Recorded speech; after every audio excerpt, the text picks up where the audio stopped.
இப்போ அனைவருக்கும் வணக்கம்.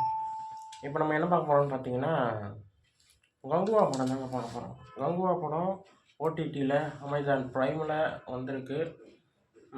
எனக்கு இந்த படம் பார்க்க பிடிச்சிருக்கு. நான் நெகட்டிவ் கமெண்ட்ஸ் எல்லாமே நான் எதுவும் சொல்ல போகிறதில்ல. எல்லாமே நான் பார்த்தேன். நெகட்டிவ் கமெண்ட்ஸ் நிறைய அந்த படத்துக்கு வந்திருந்தது. படம் 3D சரியில்லை, அது சரியில்லை, மியூசிக் சரியில்லை, இரைச்சல் எல்லாமே ஃபர்ஸ்ட் டே பார்க்கும்போது தோணியிருக்கலாம் தேட்டரில் பார்த்தவங்களுக்கு. பட் நான் ஓடிடியில் பார்த்ததை மட்டும் தான் உங்கள்கிட்ட ஷேர் பண்ண போகிறேன். எனக்கு கதை பிடிச்சிருந்ததுங்க. கதை பிடிச்சிருந்தது.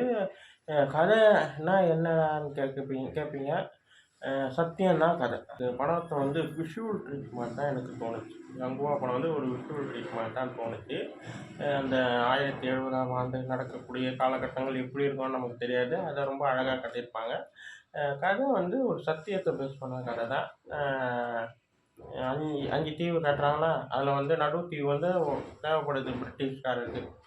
அதுலேருந்து கதை அப்படியே மூவ் ஆகுதா. அப்படி போகும்போது நட்டி சார் உள்ளே வராரா, உள்ளே இந்த மாதிரி நம்ப வச்சு அவர் ஒரு தப்பு பண்ணுறாரு. அதுக்காக அவங்க அவரை அவங்க பழிவாங்கல, தண்டனை தராங்க. அதை அந்த பையன் ஏற்றுக்கிறாரா. ஏற்றுக்கும் போது சூர்யா சாரும் பழிவாங்கன்னு தான் நினைப்பார். அந்த அந்த சின்ன பையன் கேரக்டரு செம்ம ஆக்டிங்கு, ரொம்ப நல்லா இருந்தது. பண்ணணும்னு நினைக்கிறாரா, சூர்யா சாரை கொல்லணும்னு நினைக்கிறாரா. அதுக்கப்புறம் அவர் தன்னை காப்பாற்றுறதெல்லாம் தெரிஞ்சோடனே அது மாறுதா. அப்படியே கதை கொஞ்சம் நீட்டாகவும், அந்த மெசேஜ்லாம் சொல்கிற அளவுக்கு பெருசாக எதுவும் இல்லைனாலும் கதை இது தான். சத்தியத்தை பேஸ் பண்ணால் கதை இது தான். மறுஜென்மத்தில் அந்த பையனை காப்பாற்றுறாரா இல்லையான்ற மாதிரி தான் இருக்கும். அவருடைய பேக் ஸ்டோரி பார்ட் 2ல் சொல்ல வாய்ப்புகள் இருக்குதுன்னு நினைக்கிறேன். கார்த்திக் சார் உள்ளே வராரு. அவர் பாபி டியால், அவருடைய லுக்கு ரொம்ப நல்லா இருந்தது.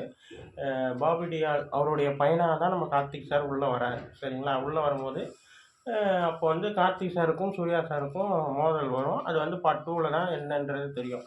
அதுக்கு முன்னாடி பாபி டியால் சாருக்கும் சூர்யா சாருக்கும், அதான் கங்குவா அவங்களுக்கும் இவருக்கும் என்ன சம்மந்தன்றதை பார்ட் 2ல் சொல்லுவாங்கன்னு நினைக்கிறேன்.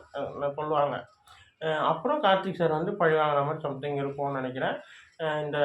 இந்த போர்ஷன் ஓப்பனிங்கில் வர இந்த சின்ன பையனை கடத்துறாங்க இல்லையா, அந்த கடத்துறது எதுக்கு என்ன எல்லாருமே மறுஜென்மம் எடுத்திருக்காங்க. இந்த பக்கம் சூர்யா சார், இந்த பக்கம் கார்த்திக் சார், அந்த சின்ன பையன் 3 பேருமே மறுஜென்மம் மாதிரி சம்திங் ஏதோ இருக்குது. அவர் சயின்ஸு, அதான் அறிவியல் ரீதியாக ஏதோ ஒரு இல்லீகல் வேலை பார்க்குறாருன்ற மாதிரி இருக்கும்னு நினைக்கிறேன்.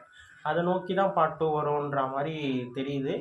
எனக்கு இந்த படம் பிடிச்சிருந்ததுங்க. நல்லா தான் இருந்தது. கதை எனக்கு பார்க்கும்போது இதெல்லாம் அதாவது விஷுவல் ட்ரீட் தான் இருந்துச்சு. எனக்கு தோணுதை நான் சொல்கிறேன். மற்றபடி எந்த ஒரு இதுவும் நான் சொல்லலை. தேட்டரில் யாராச்சும் பார்த்தவங்க அமேசான் ப்ரைமில் பார்த்து எப்படி இருந்ததுன்றதை கமெண்ட் பாக்ஸில் சொல்லுங்கள். எனக்கு ஓகே, நல்லா இருந்தது படம். இந்த வீடியோ உங்களுக்கு பிடிச்சிருந்தா லைக் பண்ணுங்கள், ஷேர் பண்ணுங்கள். மறக்காமல் சேனலை சப்ஸ்கிரைப் பண்ணுங்கள், என்னை மோட்டிவேஷன் பண்ணுங்கள். பாய்.